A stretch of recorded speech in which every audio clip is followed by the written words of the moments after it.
Hello hi friends, welcome back to Sai Surya cooking channel. Today recipe వచ్చేసి మనం దొండకాయలతో పచ్చడి చేసుకుందామండి. దొండకాయలు కొంచెం వాడిపోయినట్టుగా ఉన్నాయి. సో ఫ్రై కంటే పచ్చడి చాలా బాగుంటుంది అలాగనేసని ఇప్పుడు వీటితో మనం పచ్చడి అయితే చేసుకుందాం అండి. ముందుగా నేను వీటిని కడిగి పెట్టుకున్నానండి. అప్పుడు మనం స్టార్టింగ్ అయితే ఇలా ఈ సైడ్ టూ సైడ్స్ కట్ చేసి రెండు రెండు పీసెస్ కింద కట్ చేసుకోవాలండి. అవన్నీ కూడా ఇలాగా మనం వేయించుకుంటాం కాబట్టి ఇలా తొడిమల దగ్గర కట్ చేసేసుకొని అన్నీ కూడా ఇలాగే కట్ చేసుకోవాలండి.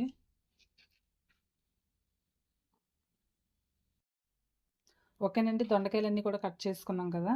ఇప్పుడు మనం ముందుగా స్టవ్ వెలిగించి ఇవన్నీ వేయించుకుందాం అండి. మిరపకాయలు అయితే పచ్చిమిరపకాయలు తీసుకొస్తే ఎండలు కదండి. సో అన్నీ కూడా పళ్ళు అయిపోయేలా కలర్ వస్తాయి కొంచెం రెడ్గాన. ఎలా అయినా మనం పచ్చడికి పచ్చిమిర్చి ఎండుమిర్చి ఏవైనా యూజ్ చేసుకోవచ్చు కదండి. అదే ఏవైనా వేసుకోవచ్చు కదండి. అందుకని నేను కొంచెం కలర్ వచ్చేసి ఇవే పచ్చళ్ళలో వేయాలనుకుంటున్నానండి. సో ముందుగా మనం స్టవ్ వెలిగించి స్టార్ట్ చేద్దాం.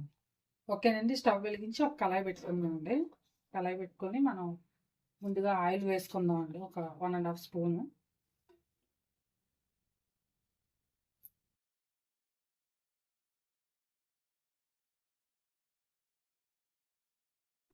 ఓకేనండి, ఆయిల్ హీట్ ఎక్కింది కదా. కొద్దిగా ధనియాలు జీలకర్ర వేసుకుందాం అండి. కొద్దిగా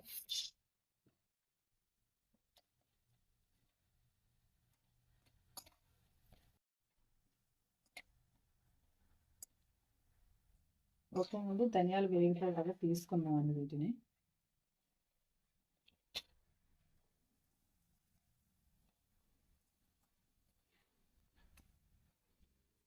ఓకేనండి, తీసుకున్నాం కదా ధనియాలు అవిని. మనం చెప్పాను కదండి, పచ్చిమిరపకాయ పండు అంటే పండు మిరపకాయలైనా వేసుకోవచ్చండి. ఎండు మిరపకాయలు పచ్చిమిర్చి ఏవైనా సరే. ఇప్పుడు మనం మిరపకాయలన్నీ కూడా ఇలా తుంచి వేసుకుందాం అండి, లేదంటే మొఖం మీద తుల్లుతాయి కదా. సో మిర్చి మిరపకాయలన్నీ ఎండలు కదండి, కొంచెం తొందరగా కలర్ వచ్చేస్తున్నాయి. ఎండలు బాగా స్టార్ట్ అయిపోయాయి కదా. ఓకేనండి, పచ్చిమిరపకాయలు వేసుకుందాం.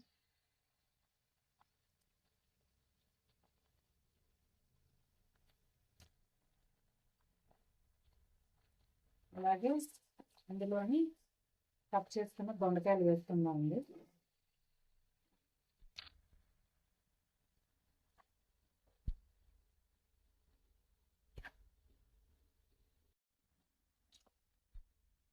అయితే ఒక 10 నిమిషాల పాటు మూత పెడదామండి.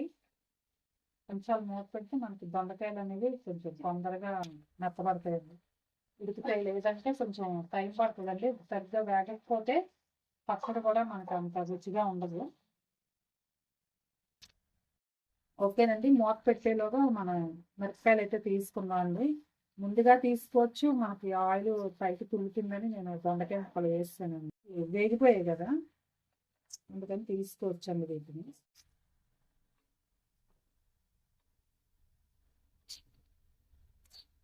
ఓకేనండి, మిరపకాయలు తీసుకున్నాం కదా, కొద్దిగా పసుపు వేసి కలుపుకొని మూత పెట్టుకున్నాం అండి. ఒక 10 నిమిషాల పాటు మూత పెడదామండి. ఓకేనండి, 10 నిమిషాలు అయింది కదా, తీసి చూద్దామండి.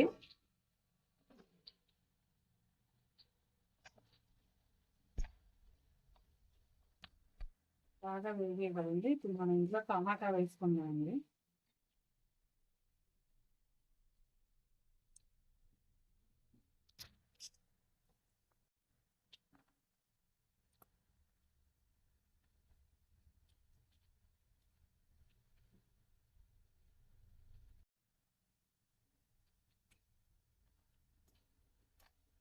మళ్ళీ ఇంకొక 5 నిమిషాలు మూత పెడదాం కదా. చాలా బాగుంటుందండి దొండకాయ పచ్చడి. అంటే రసం ఏదైనా ఉంటే రసంతో పాటుగా బాగుంటుందండి.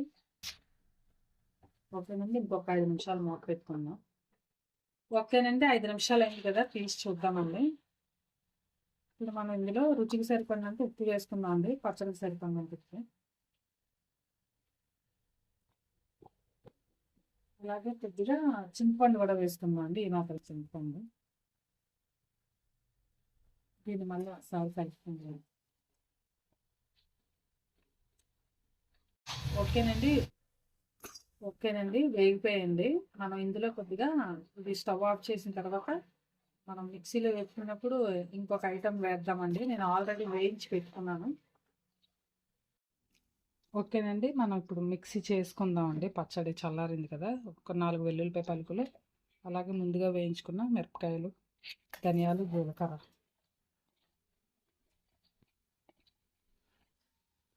ఓకేనండి. ఇందులోనే మనం ఒక 2 చెంచాలు వేయించుకున్నానండి నువ్వులు.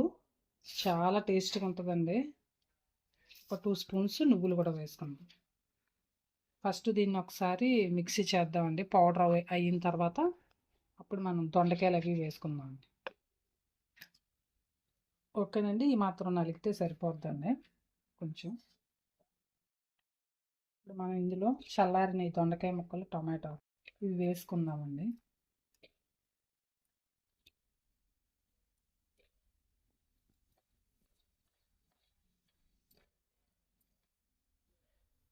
ఓకేనండి. ఇప్పుడు దీన్ని మనం మిక్సీ చేసుకుందాం. ఓకేనండి. మిక్సీ చేసుకున్నాం కదండి. అంటే పూర్తి ఫైన్‌గా చేసుకోకూడదండి. పూర్తిగా నలగనివ్వకూడదండి. కొంచెం బరకగా ఉంటేనే మనకి అదే కొంచెం నలిగినట్టుగా ఉంటేనే పచ్చడి అనేది చాలా రుచిగా ఉంటుందండి. నచ్చితే దీనికి తాలింపు కూడా వేసుకోవచ్చండి. లేదు అంటే ఇలాగే సర్వ్ చేసుకోవచ్చు. ఇలాగే తినేయొచ్చండి. ఎందుకంటే దీన్ని అన్నీ ఆయిల్‌లో వేయించాం కదండి. సో అందుకని నచ్చితే పోపు వేసుకోవచ్చు. లేదా ఇలాగే తినొచ్చండి. నేనైతే కొద్దిగా పైన పోపు వేస్తానండి. ఓకేనండి. తాలింపు వేసుకుందామండి.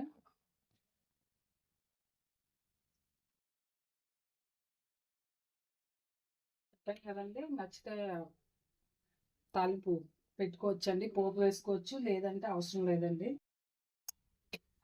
బాగా అంటే చూసి టెంప్ట్ అయ్యి తినాలంటే పైన పోపు అనేది కనిపిస్తే ఇంట్రెస్టింగ్‌గా తింటారు కదండీ. సో ఆయిల్ హీట్ ఎక్కింది కదండీ. కొద్దిగా మినపప్పు వేసుకుందాం అండి కొద్దిగా. మనం పచ్చడిలో జీలకర్ర అవన్నీ వేసాం కాబట్టి కొద్దిగా ఆవాలు వేసుకుందామండి. అంటే అలాగే కొద్దిగా ఆవాలు వేసుకుందామండి.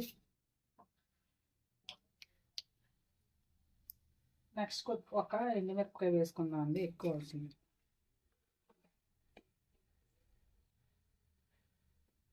అలాగే పచ్చడిలో మనం వేసుకున్నాం కదండి. ఇంకొక 4 వెల్లుల్లిపాయ పలుకులు వేసుకుందాం అండి కొద్దిగా. ఫైనల్‌గా కొద్దిగా కరివేపాకు. ఓకేనండి. పోపు వేగిపోయింది కదా! స్టవ్ ఆఫ్ చేసి వేసుకుందాం అండి పచ్చడిలో. ఓకేనండి. ఈ పచ్చడిలో వేసుకుందాం పోపు.